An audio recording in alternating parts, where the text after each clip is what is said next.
কি করব? নিয়ত করব। নিয়ত করলে নাকি কয়টা? কেউ মানে হাম্মা বিহাসানাতিন, আল্লাহর হাবিব বলেন কেউ একটা নিয়ত করবে ফালাম ইয়ামালহা, কিন্তু সেটা সে করে নাই, আল্লাহর হাবিব বলেন আল্লাহ পাক তাকে এই নেকের নিয়তের কারণে সওয়াব দান করে দিবেন। আচ্ছা, কেউ যদি গুনার নিয়ত করে,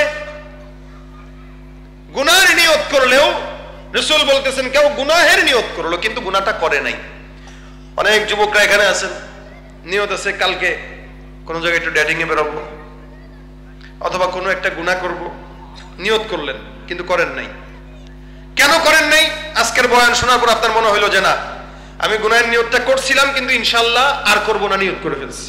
তো নবী বলেন এই নিয়তটা গুনাহ করার নিয়ত করার পরেও যে সে করে নাই, এই না করার কারণে আল্লাহ পাক তাকে আরেকটা নেকি দান করবেন।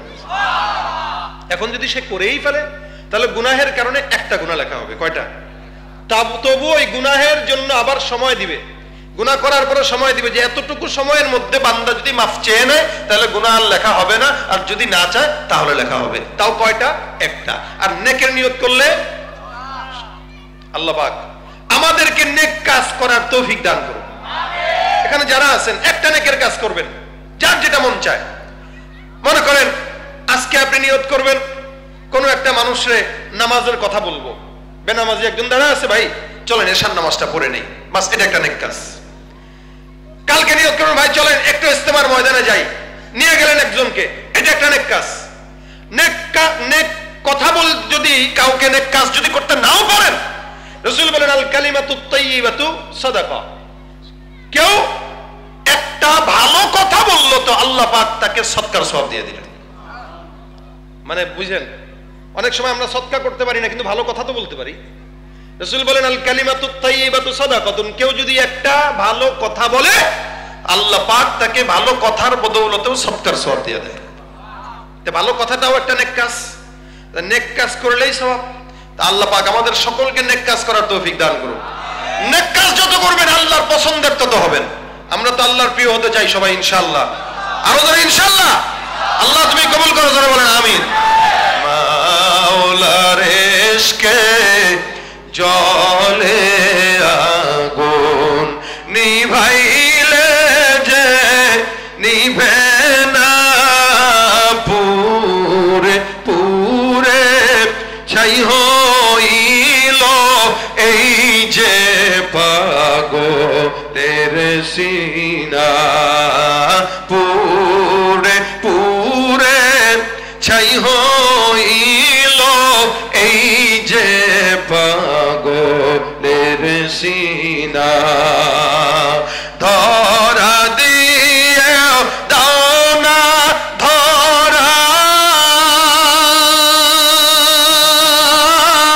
কাছে থেকেও দাও না সারা, ধরা দিয়ে দাও না ধরা,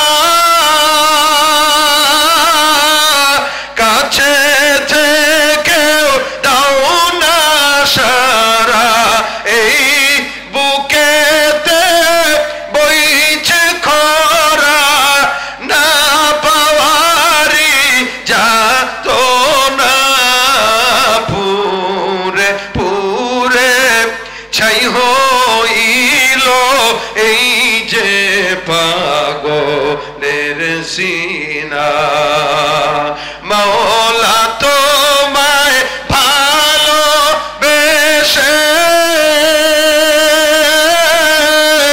কলিজা পুরে গন্ধ আসে, আমি তোমার নূরে যাব মিশে, দূরে ঠেলে দিও না, পুরে পুরে ছাই হইল এই যে পাগলের সিনা, পুরে পুরে ছাই হইল এই যে পাগলের সিনা।